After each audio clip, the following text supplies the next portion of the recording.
On m'appelle la Haute Route. Je relie les villes de Chamonix à Zermatt en Suisse. Je suis un itinéraire mythique avec plus de 8600 mètres de dénivelé, parcouru chaque saison par des milliers de randonneurs passionnés.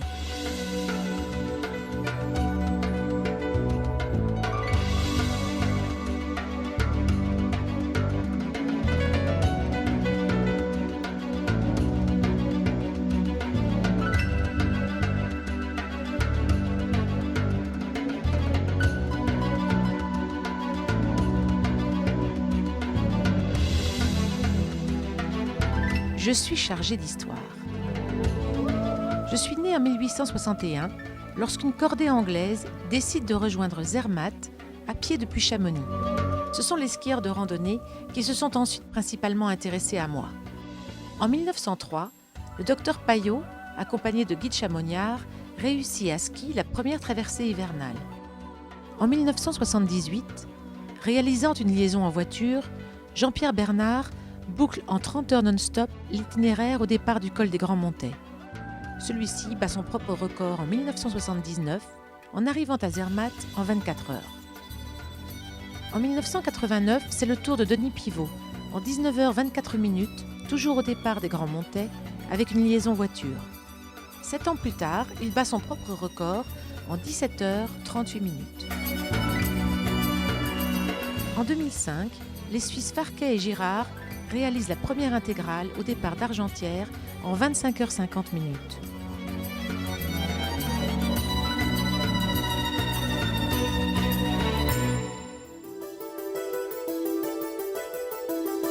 Pourquoi tant de passion envers moi de la part de tous ces montagnards ? Parce que le ski alpinisme développe des valeurs très fortes. Le respect de mon environnement,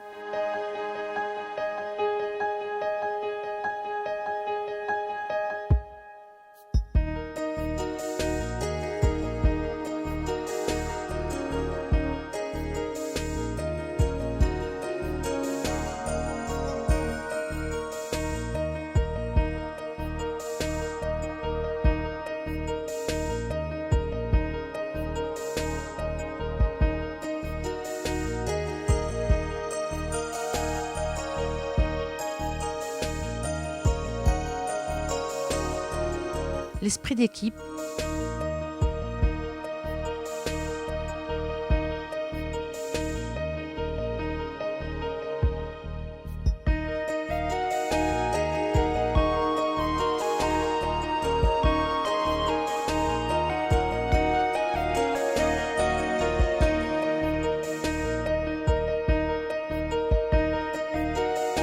le dépassement de soi.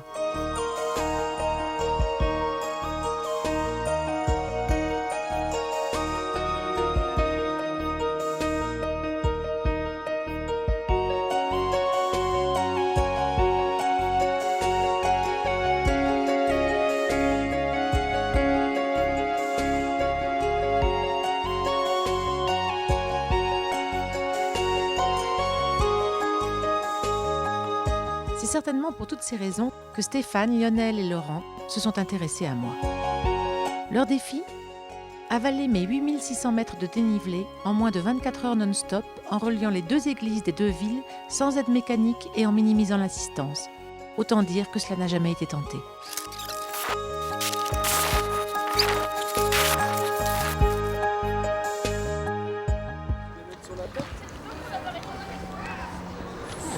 C'est Stéphane, C'est moi, Stéphane. Moi, c'est Lionel. Lionel, Laurent. Et Laurent. Ok. On est issu de la montagne, donc c'est vrai, si on peut, et comme on l'a prévu de le faire, on va le faire par nos propres moyens. Donc c'est sûr qu'on ne va jamais prendre une remontée mécanique, on ne prendra pas la voiture et on a privilégié un itinéraire d'altitude avec des passages, avec des beaux sommets. Et voilà, donc voilà, je pense que c'est un peu notre éthique. Déjà, le faire non-stop, je pense que ça sera une performance. Et en moins de 24 heures, ça serait vraiment la cerise sur le gâteau, quoi. La difficulté, ça sera la longueur. Ouais, on part pour 24 heures, donc on ne sait pas trop comment on va pouvoir gérer sur 24 heures. Voilà, c'est des illustrations pour faire voir que les compétiteurs ski alpinistes sont avant tout des montagnards. On vient prendre pied sur le glacier d'Argentière. On doit chausser pratiquement du village, qui est à 1500-1600 mètres. Nous, on a dit 24 heures, mais on ne sait même pas si c'est possible, si on est capable de réussir demain de faire moins de 24 heures. Donc c'est un peu une petite part d'aventure, quoi. Voilà. Heureusement. 26. Ouais, d'accord, attends. Ok. On aurait peut-être dû les nommer quand même les points.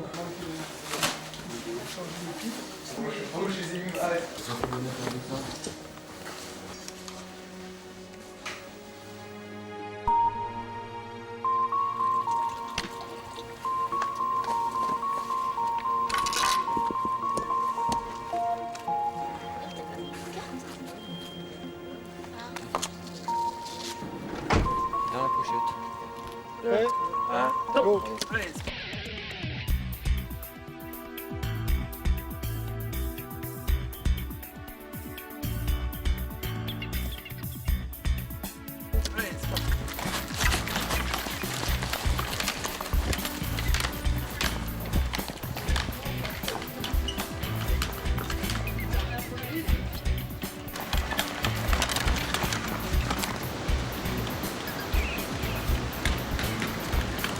Allez, parti.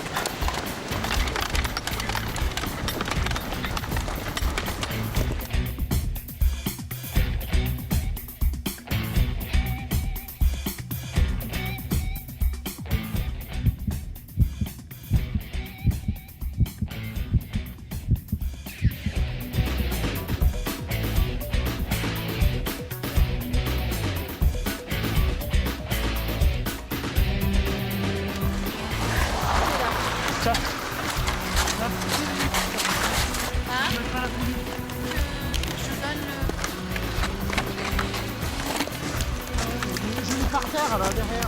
Tu vois?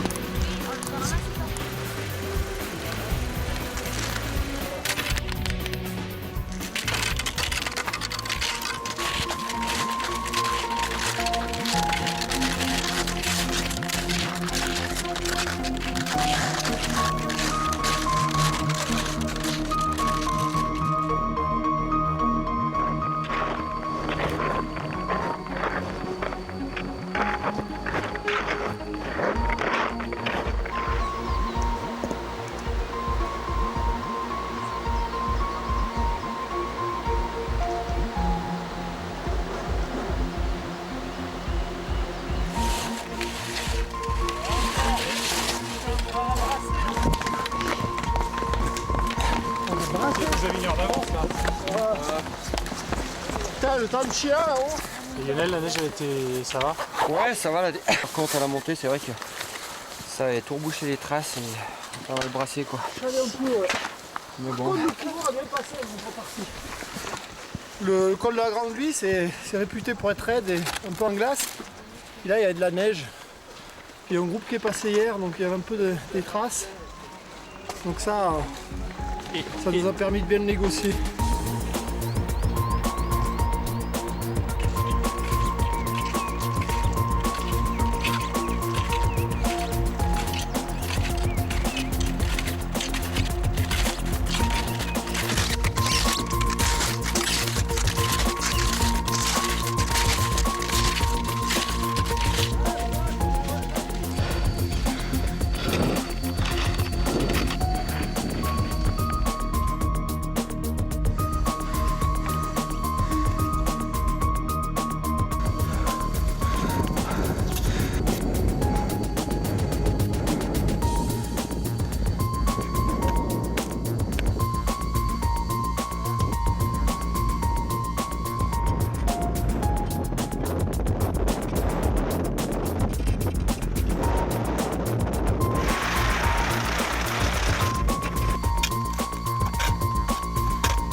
Là, ouais, là. Pas dans les arbres. Ouais, là-dessous.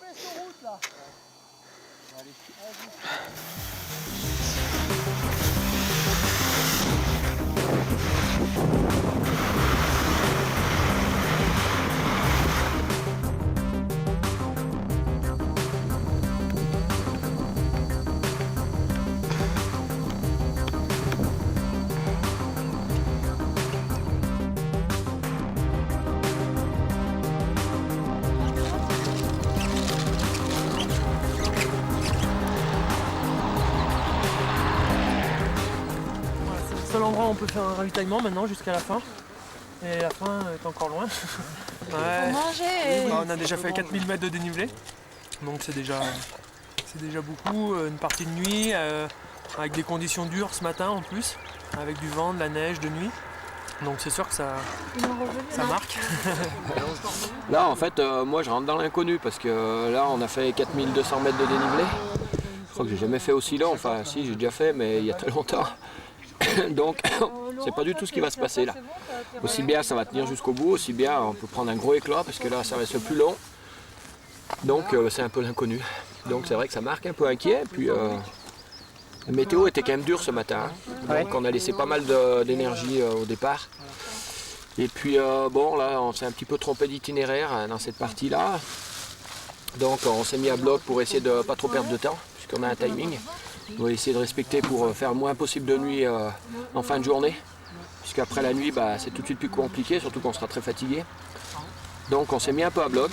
On est parti vite et j'ai mal digéré le départ. Après, j'ai subi un peu tout le long.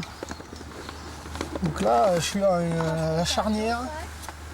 Me dire est-ce que je continue, j'arrête. Donc je vais partir, puis on verra bien comment ça se passe. Ouais, mais je pense qu'on passe tous dans des phases là et ça va repartir là, il n'y a pas de souci. Il est solide, ouais. On va repartir doucement là après le repas. Puis aussi bien, tout à l'heure sur le glacier, c'est lui qui est devant et nous on tire la langue derrière. Ça veut pas dire. Ouais, on se dit que c'est un peu fou, ouais. Bon, on est gros aussi, hein. mais c'est un peu fou, ouais, c'est clair. Hein.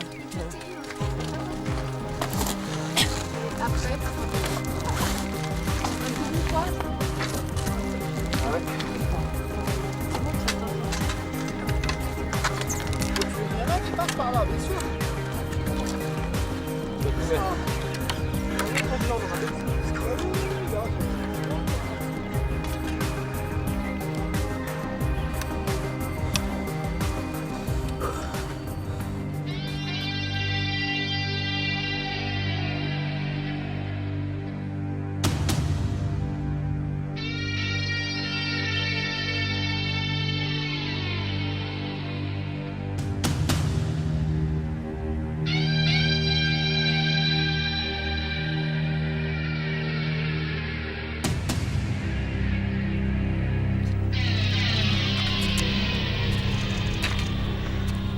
Dur là, il fait très chaud. Et puis on bottait à la montée. On a eu une montée difficile qui était longue en plus. 2000 mètres là. On doit être à 6000 je pense. Encore 2000. Enfin, chapeau à ceux qui font ce périple, même s'ils le font beaucoup en une semaine, parce que c'est vraiment magnifique. Vraiment des belles montées. Ouais. On a perdu un peu de temps parce que Florent était pas super quoi. Et du coup il a arrêté. Il a tracé par moment et il s'est pas économisé, il a vraiment fait son job, il est allé au bout, mais là il pouvait vraiment plus. Alors forcément, là il n'y a plus que deux à se relayer pour la trace. Ben c'est jamais avec gaieté de cœur qu'on arrête, on dit avec plaisir, mais bon là c'est vrai que j'étais un jour un peu en dedans, c'était pas sur ce genre d'effort hyper endurant, il faut être avec un jour bien, sinon on subit un peu. Et donc là c'était le cas, et notamment sur la deuxième partie, puis là la montée depuis Bourg-Saint-Pierre. Bon, mais j'étais un peu en dessous, donc je traînais un peu la patte, j'avais un peu le couteau sous la gorge. Tout simplement, j'étais moins bien, et puis voilà, bon, j'étais pas dans le coup, donc bon. Autant prendre la décision là où je peux redescendre mon camion. Bon, ben voilà. Il y a une décision à prendre, elle est prise. Voilà. Même si elle fait mal, faut pas la regretter. Je dis bien que rien n'est fait tant qu'ils n'ont pas franchi la ligne, parce qu'eux aussi ils souffrent. Ils nous l'ont dit, tu sais Laurent, nous aussi on n'est pas au mieux. Mais bon voilà, après on a tous un peu de la bouteille, on se connaît physiquement, surtout sur des efforts longs comme ça. Et bon voilà, donc, on sait prendre des décisions au bon moment, même si elles ne sont pas faciles.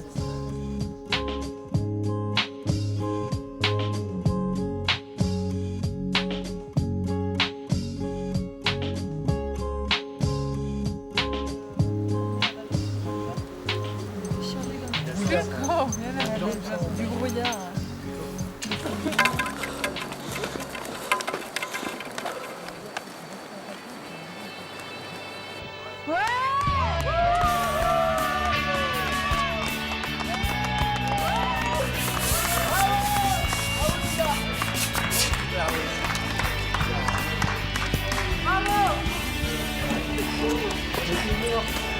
Un peu plus d'être une heure.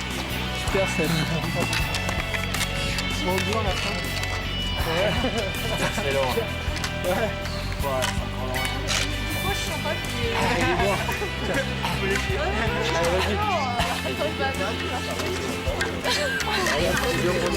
Ouais, c'est l'enfer. Après Valpeline, ça s'est mieux passé. Valpeline. Dernier col. Le dernier. Bon, on était Ouais, cul, mais c'était. Soulagé. Non, mais fatigué, c'est dur, c'est très dur. On a douté. Moi je pensais pas que que ça allait être aussi dur. C'était une belle expérience. On a vécu des beaux moments, c'était sympa. Je me rendais pas compte des plats et des distances en fait. Et ça c'était vraiment difficile quoi. Vraiment des grandes distances, des grands plats et plutôt sur la fin du parcours quand on était déjà bien entamé. En plus en plein après-midi, en pleine chaleur. Donc ça c'était particulièrement difficile. Mais nous on l'a voulu avec très peu d'aide. En fait les aides c'était surtout dans